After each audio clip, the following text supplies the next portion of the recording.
Hey, I'm Neil Ronahan from Nintendo World Report and Nintendo World Report TV, and I am here with Michael TYP Cole, who was at E3. This is true. It's a true thing. I was there. I just got back from it a little bit ago. And boy, are your arms tired. Yeah, why my arms tired? So this is kind of a weird year at E3 because, I mean, Nintendo's there, but their booth just has one playable game. So as someone who has almost, you're more than 10 years, like 15 I think it's like, years of this E3. is like 14 or 15. I'm not sure if I missed 1 or 2 years. One year was the one where it was basically that thing in Santa Monica. But this is better than that. But so I don't know if it's my 14th or 15th, but I've been to a lot of them. So as someone who has been to a lot of E3s, like how was this one different and or the same from a Nintendo perspective? Well, from a Nintendo perspective, there really isn't a whole lot to cover. I mean, for example, at the end of the day, usually, we go to the media center, we tag up as a team, and we figure, okay, what coverage should we get? What do we still need to do? What's the plan for tomorrow? And everyone's just sort of looking and saying, why are we even having this conversation? Because, there's Zelda, there's a couple of third-party stuff, some of which we're just going to wait for, appointments, which we always have. So, it's just weird. I mean, it's probably the smallest crew we've ever had outside of, like I said, that 1 year where it was that Santa Monica thing where Steve Rodriguez was, as then site director, was driving all around town. That was really insane. So I mean, the basics are the same, right? It's in the same convention center. The other companies, have very analogous showings, although I feel like it's a little bit lower key in general. Just sort of maybe a lull in the cycle right now. Maybe it's just because I'm biased. I'm not checking out a bunch of the stuff on the Xbox and PlayStation, but it just seems a little bit more muted this year. But for Nintendo's fan base and our site, it's at an extreme for that. So in Nintendo's booth, it is all Zelda. And for those who may remember or have seen photos previously or were at the E3 for, I'm not sure which time it was for Twilight Princess. It might have been 2015, or they had like that area you walk through. And there's a cave. I think 2005, because 2006 was the Wii year. So 2005. So it was probably 2005. Yeah, I don't know what I said. I might have said 2015. I think you said 2015, which I can assure you that is not what I meant. That's not what happened. That's not what I meant. Come on, folks, it's late.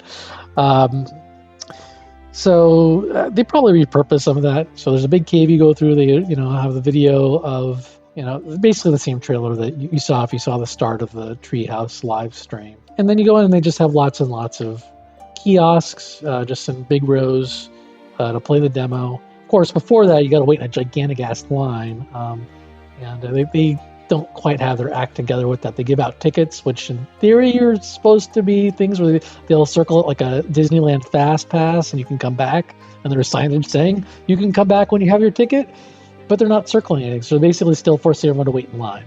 And it's a real mess. So anyway, I got to play the Zelda demo one time, but it's a pretty meaty demo. There are basically two demos, and they queue up one and then the other. The first one is like 15 minutes, just sort of roam around. You're just sort of spawned somewhere, and you can do whatever you want, basically. I'm not sure I made terribly great use of that time because I didn't really know what I was doing. I didn't know the controls. Did it freak you out that you could jump? It did, and honestly, to what it means, I'm not sure. It may be a bigger deal in the final game. I mean, you can jump for ledges and stuff. You can do that anyway. Exploring's neat. I mean, it's very much Xenoblade Chronicles X meets, I don't know, I guess Zelda. I mean, it is. Well, I'm curious if you knew beforehand that it is indeed on Monolith's Xenoblade engine, and if you didn't know that, could you tell? Yeah, just when you look at some of the vistas that they have aligned, there are set pieces in the beginning of the game or in the demo area where you look out and you can see for miles and miles, and there's water effects for when you're near rivers and stuff. When you look at it, it very much looks like Xenoblade Chronicles X if they added some cell shading on top of it. So you can definitely tell that there's shared DNA. Cool. And then so you only got to play the one demo, right? No. It's two demos. So the first. Okay. So you get 15 minutes to wander around. You can actually warp to a couple of areas, and I tried to do that, but and that's really where you can pick up different weapons from the enemies and combat. I tried to scale a big cliff I saw and kind of failed because I couldn't climb up fast enough because there's an energy gauge. That I just fell to my death, so I wasted a lot of time trying to do that. But they were really showcasing that you can pick up and things wear out. So it feels kind of like, in some ways, like Wind Waker combat with like the sticks, if you remember that. Mm-hmm. Honestly, I'm not really sold on the combat, to be honest. One thing I'm wary of the inventory management. I don't really like that in other games. I'm a little worried it's going to be intrusive. It's just sort of weird. You can break your sword and then you don't have a sword. So maybe that's just for the very beginning of the game or something. But yeah, because it would seem like when you get the Master Sword, which I would assume you do. I think that was in the trailer that we saw. There was a trailer with that. I would assume once you get the Master Sword, like that can't break. I would hope not. It might dull or something. I don't know. Yeah. One of the weird things about the combat, at least for the demo that they were showing, you have a Z targeting. You can do Z targeting or whatever you want to call it, ZL targeting. But you can't sidestep. Oh, that's weird. And that I'm so used to being able to do that in combat, I couldn't get over that. And I guess I would adjust, but it just feels like such a weird missing feature there with a very complicated control scheme. To not have that, it just feels wrong.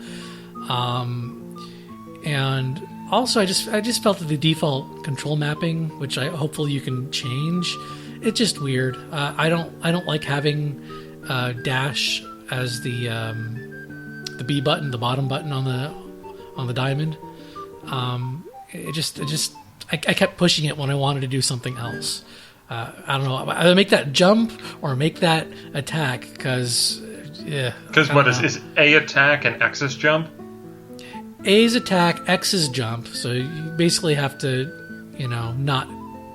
I think the idea is that way you can attack at the same time you're jumping, I guess. Yeah. Maybe that's probably why they mapped it that way. It feels really weird to me. I wish they had mapped the jump button, even if it was like to one of the trigger buttons or something. It feels so weird there. Again, maybe that's a moot point once you get used to it. But overall, it's cool to explore. I really feel like I didn't do the exploration justice personally. But I wandered around, killed some moblins, shot some arrows, which have a surprising amount of arc, at least with the bow that I was able to find. So I had trouble shooting them from a distance. You really have to compensate. I get some knickknacks for killing them and then opening up a chest that gets unlocked. Honestly, if people were watching the Treehouse, they probably saw a whole lot more of this game than I did. They showed a lot of that game at Treehouse. Seems like it. Yeah, there's a lot of dumb things, by the way, in that booth on the inside. They have a moblin on a tower in the center to answer James Jones's question of what dumb character is hanging overhead everyone. It's stupid but neat, but I'd rather they just have more games that they're showing. Yeah. The second piece of the demo, which is another like 10 or 15 minute long thing, this is like a 35-minute ordeal going through. So I'm curious. So there's the long ass line that you were on, and then you were taken into a room to watch a video? Yeah, it's like a staging area. They've done this before for like when they were revealing the 3D, the 2DS, the original DS. Some people who were there may recall that there was a staging area where like Mario was talking with you with Charles Martinet behind the curtain, basically getting people hyped up to try the DS demo. I mean, it's like a amusement park, or like a Disney queue line where like the haunted mansion, they take you into the room before you go into the actual ride and stuff like that. Right. So that was something to get you hyped up, and then you walk in and they direct you to the kiosk that's available, and you play it. So at that same kiosk, you play the first thing, and then they'll boot up the second demo for you. And the second demo is, at least what they said, was it was the beginning of the game, and it certainly felt like the beginning of the game. They don't do a whole lot of hand-holding. It's kind of surprising. They probably showed the beginning at some point on the Treehouse stream. But they kicked it off with that, where you just wake up in the weird like sci-fi future pod. Right, exactly. And so then you go off and you explore, and it's directed. You find the tower, and you get the axe from the old guy, and you just try to get as far as you can. So again, people probably saw that on the stream. I like the intro more. I like that piece a lot more than the open world exploration, just because I didn't really know what I was doing. If I get a chance to go back and play it again, I might be able to actually do proper exploring on that first demo. But as it is, I mean, the more directed experience, it didn't feel like it was too hand-holdy. And even early on, you get to play with some new tools like the magnet. I think it's like the magnesis rune or something like that. So that's pretty cool, because the physics. It's very much physics, playing with physics, and you're trying to lay down, move steel plates and lay them down so you can make a little bridge and stuff. So all that stuff's cool. But the combat just felt a little off. Maybe it's because it's intentionally different from Zelda. It's just it didn't quite feel like it hit the mark for me. Which is surprising, because I was really expecting this game to be open world, kind of like what they wound up showing, and like Assassin's Creed. When I tried that, only with combat I liked, and unfortunately the combat I'm not so sure I like still. Yeah, because it seems like, I mean, from what I saw of the combat, it did kind of, the basics reminded me of Wind Waker, especially with the whole picking up their weapons and everything. But the whole lack of a sidestep, I mean, maybe as we see more of the game, that will make sense as to why they removed that. Because it seemed like there was some emphasis on dodging for the videos that they showed. But I didn't really get a feel for that. I think it's more like guarding or counterattacking at just the right time, and then it, initiates kind of almost a little quick time thing.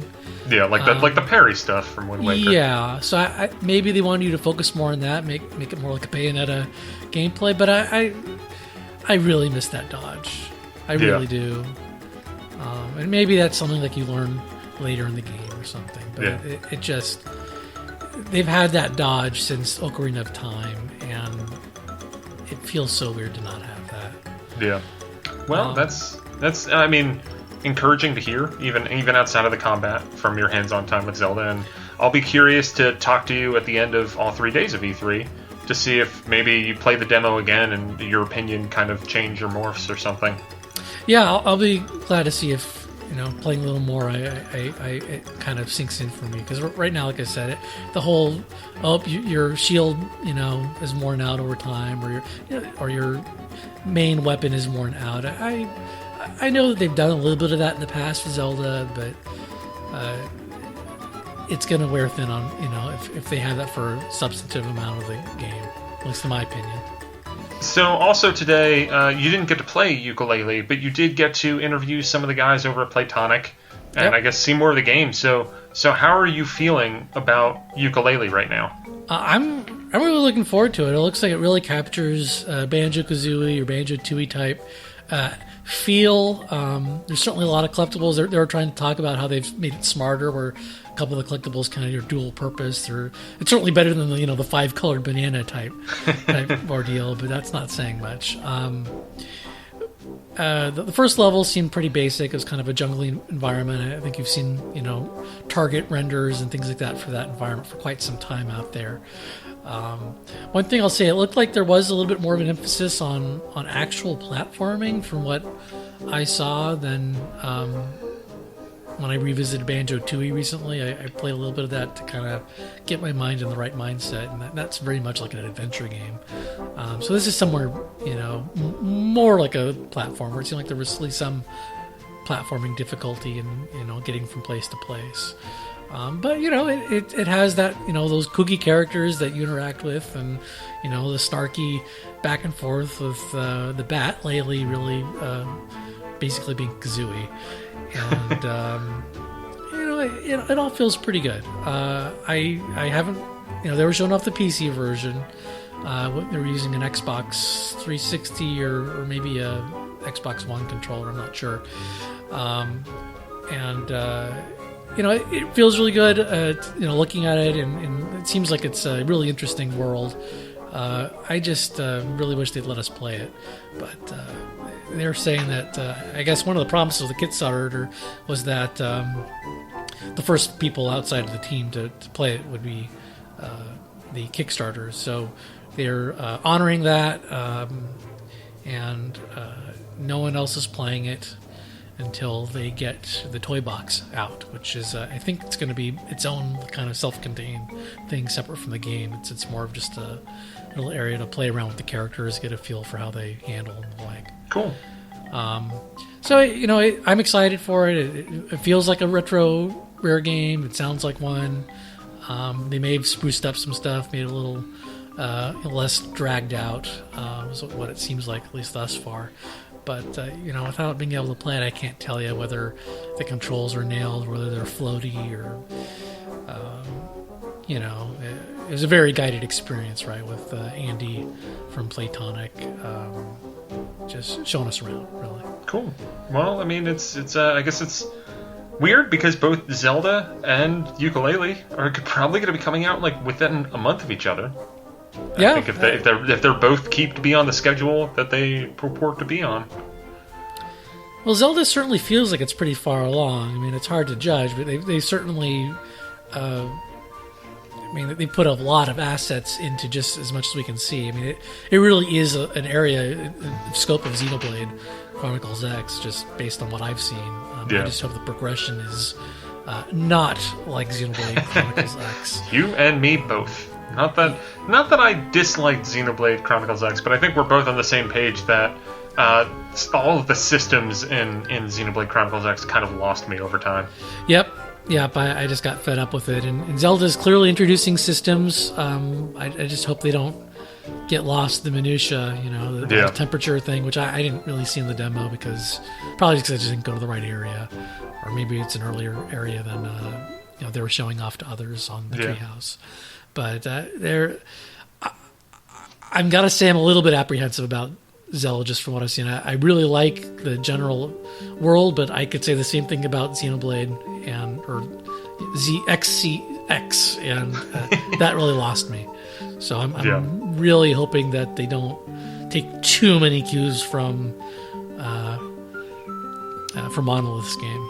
Yeah, I hope they take the right cues from Xenoblade Chronicles X, which, at least from what I saw of the Treehouse Live stuff, I'm very encouraged that it looks like it's not as weighed down by some of the stuff in X that I didn't like as much.